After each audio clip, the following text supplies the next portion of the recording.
Government of India data ప్రకారం దేశానికి వచ్చే విదేశీ పెట్టుబడుల్లో 25% ఆంధ్రప్రదేశ్కే వస్తున్నాయి. మరి ఏపీకి వచ్చే ఇన్వెస్ట్మెంట్స్లో 3వ వంతు విశాఖపట్నం ఖాతాలోకే వెళుతున్నాయి. దీన్ని బట్టి ఏమర్థమవుతోంది? వైజాగ్ ఫ్యూచర్ కళ్ళ ముందు కనిపిస్తున్నట్టేగా. నిజానికి హైదరాబాద్, చెన్నై, బెంగళూరు, ముంబై సిటీలతో పోటీ పడే సత్తా విశాఖ నగరానికి ఉంది. భవిష్యత్తులో ఏపీకి గ్రోత్ ఇంజిన్గా మారేది కూడా విశాఖ నగరమే. అందుకే విశాఖని మరో ముంబైగా మార్చాలన్న కమిట్మెంట్ కనిపిస్తోంది ప్రభుత్వాల దగ్గర. ఆ రోజు ఎంతో దూరంలో లేదని కూడా తెలుస్తోంది. ఆకాశమే హద్దుగా ఎదుగుతున్న వైజాగ్ స్టేటస్ రిపోర్ట్ ఏంటో తెలుసుకుందాం ఇవాల్టి బర్నింగ్ టాపిక్లో.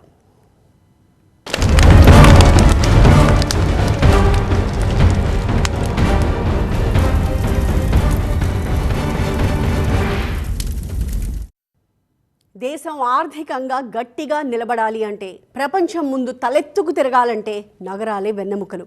ఈ దిశగా ఆలోచించిన కేంద్ర ప్రభుత్వం గ్రోత్ హబ్స్ పాలసీని తీసుకొచ్చింది. నీతి ఆయోగ్ స్పాన్సర్ చేస్తున్న గ్రోత్ హబ్స్ జాబితాలో 4 నగరాలను పిక్ చేసుకుంది కేంద్రం. దక్షిణాది నుంచి ఎంపికైన ఏకైక నగరం ఏదో గెస్ట్ చేయగలరా? ఏ చెన్నైయో బెంగళూరో కాదు, ఆ క్రెడిట్ దక్కించుకున్నది మన విశాఖపట్నమే. భారీగా పైసలిచ్చి విశాఖ నగరాన్ని అభివృద్ధి చేయాలి అన్నది మోదీ సర్కార్ సంకల్పం. కూటమి సర్కార్ పవర్లోకి వచ్చిన తర్వాత ఆ సంకల్పం మరింత గట్టిపడింది. 10 ఏళ్లలో వైజాగ్ సిటీకి మహర్దశ పట్టి హైజాగ్ సిటీగా మారిపోవడం పక్కా. ఇదే క్లారిటీని కొద్ది కొద్దిగా బలపరుస్తూ మరిన్ని ల్యాండ్ మార్క్స్ రాసుకుంటూ దూసుకుపోతోంది విశాఖ నగరం.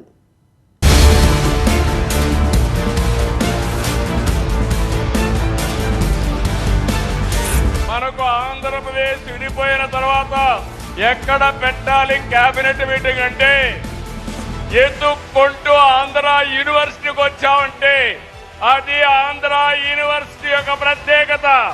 విశాఖ ఆంధ్ర యూనివర్సిటీ మనకున్న 53 యూనివర్సిటీలకు దిక్సూచి లాంటిది. విభజిత ఆంధ్రప్రదేశ్ తొలి అసెంబ్లీ సమావేశాలకు కేర్ ఆఫ్ ఇదే అంటూ ఏయూ 100 ఏళ్ల పండుగలో రీకాల్ చేసుకుంది ప్రభుత్వం. ఇప్పుడు గూగుల్ AI డేటా సెంటర్ రాక విశాఖ గర్వకారణాల్లో మరొకటి. గూగుల్ ఈ రోజు విశాఖపట్నంకు వచ్చిందంటే మనందరికి గర్వకారణం. గూగుల్ రాక విశాఖపట్నానికే కాదు ఆంధ్రప్రదేశ్కు ఒక గేమ్ చేంజర్ అని చెప్పి నేను మీకు తెలియజేస్తున్నా. సో చరిత్రకు వారసత్వ సంపదకే కాదు, అధునాతన టెక్నో హంగులకు అసలైన చిరునామాగా మారుతోంది విశాఖ నగరం. ఇలా వరుస పెట్టి వరిస్తున్న అదృష్టాలు విశాఖను ఆల్రౌండ్ సిటీగా, యూనిక్ అర్బన్ సెంటర్ గా ప్రపంచ పటం మీద గొప్పగా నిలబెట్టాయి. అందుకే కాబోలు గూగుల్ కూడా వెతుక్కుంటూ వచ్చి విశాఖలో వాలిపోయింది. Everybody searching through Google engine, but Google has selected Andhra Pradesh, that to Visakhapatnam. That is the beauty of this place. 1,35,000 కోట్ల రూపాయల పెట్టుబడితో 1000 మెగావాట్స్ అంటే 1 గిగావాట్ సామర్థ్యంతో అతి త్వరలో నిర్మాణం కాబోతోంది గూగుల్ డేటా సెంటర్. ఇక్కడి నుంచి ఏర్పాటయ్యే అండర్ సీ కేబుల్ వ్యవస్థ విశాఖను Australia, America, west Coast, middle east ఇలా అన్ని మూలల్ని కనెక్ట్ చేస్తుంది. వైజాగ్ వరల్డ్ క్లాస్ సిటీగా మారబోతోందనడానికి ఇంతకంటే రుజువు ఇంకేమీ అవసరం లేదేమో. Why only Vizag? టెక్నో సంస్థలే కాదు, ఇన్ఫ్రా కంపెనీలు, ఎడ్యుకేషన్ ఐకానిక్ సంస్థలు విశాఖనే ఎందుకు వెతుక్కుంటూ వస్తున్నట్టు అని వైజాగ్ మీద దేశం మొత్తం స్పెషల్గా ఫోకస్ చేస్తోంది ఇప్పుడు. గూగుల్ చీఫ్ సుధర్ పిచై గారు చెప్పినట్టుగా ఒక అందమైన కోస్టల్ సిటీ వైజాగ్ అని చెప్పి ఆయన ఏదైతే చెప్పారో ఆయన ఎక్స్పీరియన్స్ కూడా చెప్పారు. ఆయన చెన్నై నుంచి IIT ఖరగ్పూర్కి చదువుకోవడానికి వెళ్ళేటప్పుడు ట్రైన్లో వెళ్తున్నప్పుడు త్రూ వైజాగ్ ఆయన ట్రైన్ పాస్ అవుతున్నప్పుడు అనుకున్నాడట. ఆ తర్వాత అటువంటి వైజాగ్లో మళ్ళీ ఈరోజు గూగుల్ వాళ్ళ విధి కేంద్రం పెట్టడం. అవుట్ సైడ్ అమెరికా ఒక $15 బిలియన్, 135,000 కోట్లు, ఇంత పెద్ద FDI ఇన్వెస్ట్మెంట్ భారతదేశంలో ఇది ఆఫ్టర్ ఇండిపెండెన్స్ ఇదే ఫస్ట్ టైం వచ్చింది. ఇండియాకు economic engine, financial capital Mumbai city. దేశంలోని చాలా నగరాలు ఇండియన్ GDPకి తమ వంతు సపోర్ట్ ఇస్తున్న ముంబై లాంటి మరో ఎకనామిక్ ఇంజిన్ అవసరమని ఆర్థిక నిపుణులు వెతికినప్పుడు విశాఖ మీదే పడింది ఫోకస్. ముంబైలా సముద్ర తీరం ఉండడం, ముంబైలా కాస్మోపాలిటన్ కల్చర్ కనిపించడం, ముంబై లాంటి పారిశ్రామిక అభివృద్ధి, అదే సమయంలో ITకి కూడా కేర్ ఆఫ్ గా ఉండడం, road, rail, air connectivity, industrial corridor, దాదాపు ఈ క్వాలిటీస్ అన్నీ ఉన్న ఏకైక ఇండియన్ సిటీ వైజాగ్. ముంబైకి దీటుగా విశాఖ నగరం రూపురేఖల్ని మార్చడానికి ప్రభుత్వాలు కూడా కమిట్మెంట్తో పనిచేశాయి, చేస్తున్నాయి. విభజన సమయంలో ఏపీ క్యాపిటల్ ఎక్కడా అని ఆరా తీసినప్పుడు అందరి చూపు వైజాగ్ మీదే పడింది. రాష్ట్రంలో వేరే ప్రధాన నగరాలు ఎన్నున్నా జనంలో విశాఖ కంటూ ఒక ప్రియారిటీ ఉండనే ఉంది. తర్వాత ప్రత్యామ్నాయ మార్గాల్లో భాగంగా అమరావతి ఆలోచన పురుడు పోసుకుంది. అటు జగన్ సర్కార్ హయాంలో కాబోయే క్యాపిటల్ గా ప్రమోట్ అయింది విశాఖ నగరం. కానీ ఆచరణలోకి రాలేదు. రాజధాని అనిపించుకోవాలన్న అదృష్టానికి నోచుకోకపోయినా వైజాగ్ మాత్రం రాజబాటలోనే నడుస్తోంది. ఏపీలోనే కాదు, దక్షిణాదిలోనే క్లీన్ అండ్ గ్రీన్ సిటీగా, పోర్ట్ సిటీగా ఇప్పటికే కింగ్ సైజ్ లో ఎస్టాబ్లిష్ అయింది విశాఖ. 2023 మార్చిలో జగన్ సర్కార్ గ్లోబల్ ఇన్వెస్ట్మెంట్ సమిట్ ప్లాన్ చేసినప్పుడు, గత ఏడాది నవంబర్లో కూటమి సర్కార్ CII పార్ట్నర్షిప్ సమిట్ పెట్టాలనుకున్నప్పుడు గుర్తుకొచ్చింది నన్ అదర్ దాన్ విశాఖ నగరమే. పెట్టుబడుల సదస్సులే కాదు, గ్లోబల్ ఈవెంట్లు ఏవి జరిగినా కేంద్ర ప్రభుత్వం కూడా వైజాగ్ మీదే టిక్ చేస్తుంది. తర్వాత 2024 మార్చిలో ఆంధ్రప్రదేశ్ డెవలప్మెంట్ డైలాగ్ పేరుతో విజన్ వైజాగ్ సదస్సు జరిగింది. పారిశ్రామికవేత్తలతో పాటు 2000 మంది ప్రముఖుల సమక్షంలో విజన్ వైజాగ్ బ్లూ ప్రింట్ ని ఆవిష్కరించింది అప్పటి ప్రభుత్వం.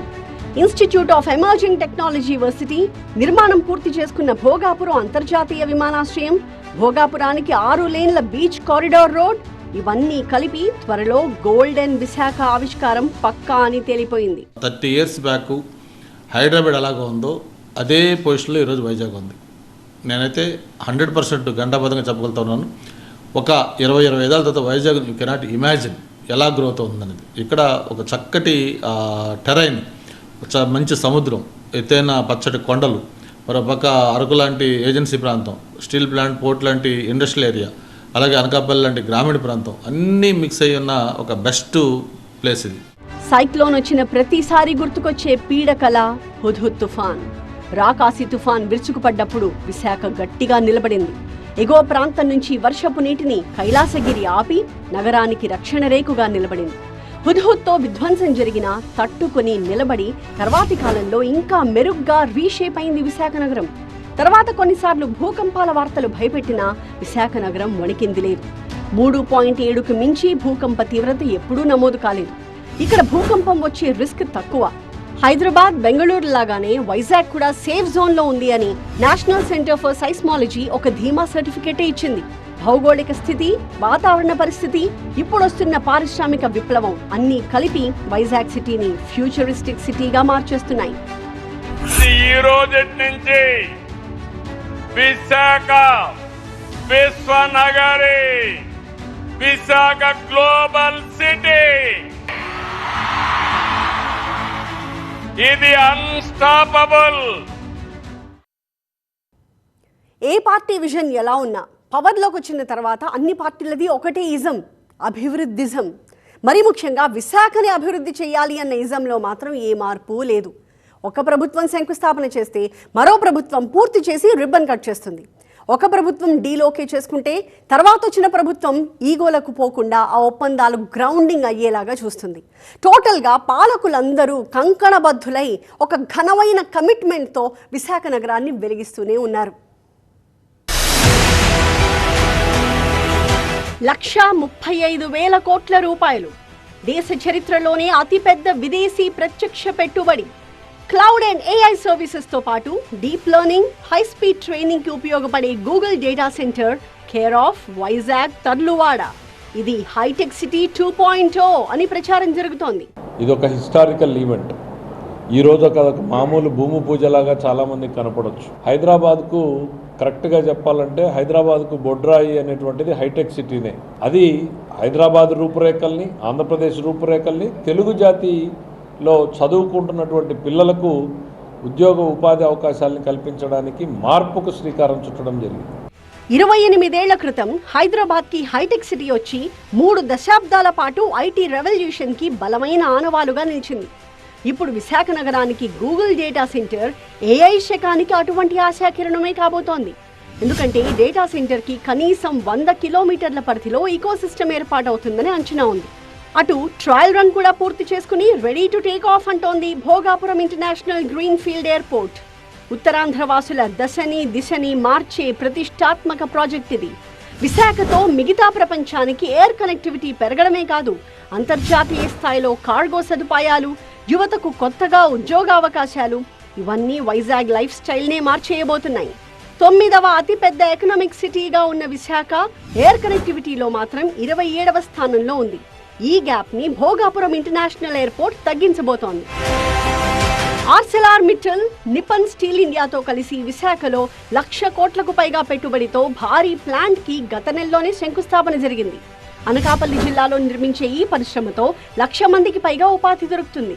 విశాఖపట్నం నక్కపల్లి మండలంలో 2,000 ఎకరాల విస్తీర్ణంలో 4,000 కోట్లతో భారీ బల్క్ డ్రగ్ పార్క్ నిర్మాణమవుతోంది. కేంద్ర రాష్ట్ర ప్రభుత్వాలు స్పాన్సర్ చేస్తున్న ఉమ్మడి ప్రాజెక్ట్ ఇది. IT, in AI, in data centers, in semiconductors, in rare earth minerals, and again in Amaravati క్వాంటంలో జరుగుతుంది. ఆ క్వాంటమ్ ఎకో సిస్టమ్ కూడా ఇక్కడికి వస్తుంది నెక్స్ట్, ఎందుకంటే డిఫెన్స్ నెక్స్ట్ ఉన్నాయి కదా. ఇక్కడ హిందుస్థాన్ షిప్ యార్డ్ ఫుల్ అయిపోయింది. We are building India's warships in Visakhapatnam అండి. చాలా మందికి ఎవరికి తెలియదు విశాఖపట్నం ఏదో coastal city. We are building warships. Software దిగ్గజం కాగ్నిజెంట్ 2024 సెకండ్ హాఫ్లో విశాఖలోని కాపులుపాడ ఐటీ హిల్స్లో భారీ క్యాంపస్ నిర్మించింది. కార్యకలాపాలు కూడా మొదలయ్యాయి. ఇక్కడ 8,000 మందికి పైగా ఉద్యోగాలు వస్తాయి. విశాఖ కేర్ ఆఫ్ గా కొత్త క్యాంపస్ల ఏర్పాటుకు రెడీ అంటున్నాయి మరికొన్ని టాప్ మోస్ట్ ఐటీ కంపెనీలు. RMZ అని they are ready to invest 1,00,000 crores, 1,00,000 కోట్లండి for IT space, global capability centres and data centre. RMZ group very powerful group. They are also investing 1,00,000 crores. ఇప్పటికే Infosys, TCS కంపెనీలకు భారీగా భూముల కేటాయింపు జరిగింది. మరో 3 నెలల్లో పేపర్ వర్క్ పూర్తి చేసుకుని క్యాంపస్లకు భూమి పూజ జరగబోతోంది. విశాఖలో American embassy, passport office, visa centres రాబోతున్నాయి. స్టీల్, సోలార్, ఐటీతో పాటు సముద్ర ఆధారిత పరిశ్రమలతో ఒక వెలుగు వెలగబోతోంది విశాఖ. సో సెమీకండక్టర్స్ చూశారు, రెన్యూబుల్ ఎనర్జీ చూశారు, బ్యాటరీ, లిథియం అయన్ బ్యాటరీ చూశారు. తర్వాత రేర్ ఎర్త్ మినరల్స్ అండి. ఆంధ్రప్రదేశ్లో మీకు శ్రీకాకుళం కోస్ట్, విశాఖపట్నం విషయంలో we have thorium, abundant thorium. మరి న్యూక్లియర్ ఎనర్జీ చేస్తాకి థోరియం సరిపోదని యురేనియం కావాలి. థోరియంని యురేనియం కింద మార్చాకి మనకు ప్రోటాన్ రియాక్టర్ కావాలి. దానికి కేంద్ర ప్రభుత్వం ఆల్రెడీ మన బార్క్, రాంబిల్దర్ బార్క్లో they have sanction the proton reactor. దాని మీద థోరియంని బ్లాస్ట్ చేస్తే అయినతో it will be converted into uranium అండి. వరల్డ్లో latest technology that is also happening at Rambilli. సువిశాలమైన తీర ప్రాంతం ఉండడంతో విశాఖ దగ్గర సౌర విద్యుత్ ప్రాజెక్టులకు ప్రాధాన్యతనిస్తోంది ప్రభుత్వం. రెన్యూ ఎనర్జీ గ్లోబల్ సంస్థ రాంబిల్లిలో నిర్మించే భారీ సోలార్ ప్రాజెక్ట్కి శంకుస్థాపన జరిగింది. అటు విశాఖపట్నం పోర్ట్లో ఏషియాలోనే పెద్దదైన విశాఖ ఫిషింగ్ హార్బర్ మత్స్య సంపదలో రికార్డులు క్రియేట్ చేస్తోంది. ఇలా పర్యావరణ సమతుల్యతని పాటిస్తూ పారిశ్రామికాభివృద్ధి సాధించడమే లక్ష్యంగా వేగంగా అడుగులు పడుతున్నాయి. విశాఖ వైపు చూసే పరిశ్రమలకు మౌలిక సదుపాయాలు కల్పించడంలో metropolitan region development authority VMRDA కూడా చురుగ్గా కదులుతోంది. ఇలా అభివృద్ధిలో పరుగులు తీస్తూనే ఉంది విశాఖ. విశాఖను $1 ట్రిలియన్ ఎకానమీగా తయారు చేయడమే లక్ష్యం అంటోంది కూటమి ప్రభుత్వం. రాష్ట్రం మొత్తాన్ని $1 ట్రిలియన్ ఎకానమీగా మార్చడానికే కొన్నేళ్లు పడుతుంది. అలాంటిది ఒక్క విశాఖ విషయంలో అంత పెద్ద టార్గెట్ పెట్టుకున్నారు. పైగా అసాధ్యం కాదు, సుసాధ్యమే అని ధీమాతో ఉన్నారు. ఎందుకంటే విశాఖని ఆంధ్రప్రదేశ్ ఆర్థిక రాజధానిగా మార్చడానికి ఒక పక్కా ప్లాన్తో వెళ్తున్నారు సీఎం చంద్రబాబు. భోగాపురం విమానాశ్రయం 2026 జూలై నాటికి పూర్తి, ప్రధాని చేతుల మీదుగా ప్రారంభం. గూగుల్ డేటా సెంటర్ 2028 సెప్టెంబర్ నాటికి మొదలు కావాల్సిందే. ఆర్సెలార్ మిట్టల్ ఉక్కు ప్లాంట్ 2028 చివరి నాటికి ఉత్పత్తి ప్రారంభించాలి. Renew solar green energy project 2 ఏళ్లలో సోలార్ విద్యుత్ ఉత్పత్తిని మొదలు పెట్టాలి. కేవలం ఒప్పందాలకే పరిమితం కాకుండా ప్రాజెక్టులు ఎప్పుడు పూర్తవుతాయో తేదీలతో సహా డెడ్ లైన్ పెట్టి పారిశ్రామిక వర్గాల్ని పరుగులు పెట్టిస్తోంది కూటమి సర్కార్. Infosys, Randstad, Amazon, Tech Mahindra, Symbiosis, Adani data centre ఇప్పటికే విశాఖలో మకాం పెట్టేశాయి. వాటి పనితీరు మీద కూడా ఫోకస్ పెట్టింది ప్రభుత్వం. హైదరాబాద్, బెంగళూరు, పూణేలకు దీటుగా విశాఖను నిలబెట్టాలంటే ఈ మాత్రం క్లారిటీ ఉండాల్సిందేగా. దాదాపు 20 లక్షల కోట్లు అంటే ఇవన్నీ కూడా ఏదో నేమ్ సేక్ ఎంఓఎస్ కూడా కాదు. మనం చూస్తా ఉన్నాం, ఒక పక్క కాగ్నిజెంట్ కావచ్చు, యాక్సెంచర్ కావచ్చు, లేకపోతే TCS కావచ్చు, సత్వా కావచ్చు, రహేజా కావచ్చు, IBM కావచ్చు, ఇన్ఫోసిస్ కావచ్చు, ఈ నేమ్ ఎనీ ఐటీ కంపెనీ అవన్నీ కూడా ఈరోజు విశాఖపట్నం వైపు వస్తూ ఉన్నాయి. భోగాపురం ఎయిర్పోర్ట్తో పాటు విశాఖ, విజయవాడ, బెంగళూరు ఇండస్ట్రియల్ కారిడార్ అభివృద్ధిలో వేగం పెంచబోతున్నారు. నగరంలో ట్రాఫిక్ సమస్యలకు చెక్ పెట్టేందుకు మెట్రో రైల్ ప్రాజెక్ట్ని సీరియస్గా పరిశీలిస్తున్నారు. పరిశ్రమలు, జనాభా నీటి అవసరాలను తీర్చేందుకు గోదావరి జలాలను ఉమ్మడి విశాఖకు తీసుకొచ్చే ఆలోచన కూడా చేస్తోంది కూటమి ప్రభుత్వం. వాటర్ కూడా సీఎం గారి వాల్యూ 6 monthsలో గోదావరి వాటర్ ఇక్కడ తీసుకొస్తారంటున్నారు. నెక్స్ట్ ఇయర్కి పోలవరం 24 TMC వాటర్ తీసుకొస్తారంటారు. అంటే ప్రజలకు తెలవాలి కదండి, ఈ డేటా సెంటర్కి వాటర్ అయిపోద్ది, పవర్ పట్టి ఎంత బ్యాక్ ఎండ్లో ఎంత ప్లానింగ్ ఉందంటే less than 6 monthsలో గోదావరి వాటర్ వచ్చేస్తుంటారు, less than 1 yearలో పోలవరం వాటర్ వచ్చేస్తుంటారు 27 కల్లా. Plus prime minister will inaugurate that అంటున్నారు. ఈ డేటా సెంటర్ కూడా 2 yearsలో పూర్తి చేస్తారంటున్నారు. So this is becoming a magnet for investment. Hyderabad కు రంగారెడ్డి జిల్లా లాగే ఇప్పుడు విశాఖపట్నానికి అనకాపల్లి జిల్లా. శివారు ప్రాంతాల అభివృద్ధిని ఛాలెంజ్ గా తీసుకుని చేసి చూపించిన చంద్రబాబు అదే ఫార్ములాని పాటిస్తున్నారు. Bulk drug park, Arcelor Mittal plant, mega pharma యూనిట్లు అన్నీ అనకాపల్లి జిల్లాలోనే రాబోతున్నాయి. పరిశ్రమలతో పాటు అత్యాధునిక రోడ్లు, రైల్ కనెక్టివిటీ, లాజిస్టిక్ హబ్లతో వెలగబోతోంది అనకాపల్లి ప్రాంతం. గూగుల్ లాంటి ఒక పెద్ద సంస్థ ఈరోజు విశాఖపట్నం ప్రాంతంలో రావడం, దాదాపు 188,000 మంది ఎవరైతే నిరుద్యోగులు ఉన్నారో వాళ్ళకి ఉద్యోగ అవకాశాలు వచ్చే విధంగా, అంటే ప్రత్యక్షంగా కానివ్వండి, పరోక్షంగా కానివ్వండి, అనేక మందికి ఉద్యోగ అవకాశాలు వచ్చే విధంగా కూడా ఈ యొక్క పెట్టుబడి రావడంతో కూడా నిరుద్యోగులు అందరూ కూడా ఆనందం వ్యక్తం చేస్తున్నారు. ఒకప్పుడు ఉత్తరాంధ్ర ప్రాంతం నుంచి అనేక మంది వలసలు వెళ్ళేవారు ఉద్యోగాల కోసం. ఈరోజు విశాఖపట్నం ప్రాంతానికి అనేక మంది విశాఖపట్నం ప్రాంతానికి వచ్చిన పరిస్థితి ఉంది. విశాఖకు పెట్టుబడులు తీసుకురావడంలో కూడా వేగంగా కదులుతోంది ప్రభుత్వం. 2024 జూన్ నుంచి కుదిరిన ఒప్పందాల్లో మెజారిటీ ప్రాజెక్టులు ఇప్పటికే గ్రౌండింగ్ దశలో ఉన్నాయి. 2028 నాటికి రాష్ట్రానికి ఆర్థిక రాజధానిగానే కాదు, దేశంలోకెల్లా కీలక పారిశ్రామిక ముఖద్వారంగా నిలవబోతోంది విశాఖ నగరం. ఈ రోజు నుంచి విశాఖ విశ్వనగరి, విశాఖ గ్లోబల్ సిటీ, ఇది అన్స్టాపబుల్. ఒకప్పటి ఇసుకపట్నం, నిన్న విశాఖపట్నం, రేపటి రోజున వెలుగుల పట్నం, వైబ్రెంట్ సిటీ. కాకపోతే ఒకే ఒక్క నెగటివ్, రాష్ట్రానికి ఒక మూలన ఉంది అనే వెలతి. రెండో వైపు నుంచి ప్రయాణించాలి అంటే చాలా దూరం అని, లేదంటే వైజాగ్కి రాజభోగం ఎప్పుడో దక్కేదేమో. ఇది వాటి బర్నింగ్ టాపిక్. మరొక అంశంతో మళ్ళీ కలుద్దాం. చూస్తూనే ఉండండి TV9.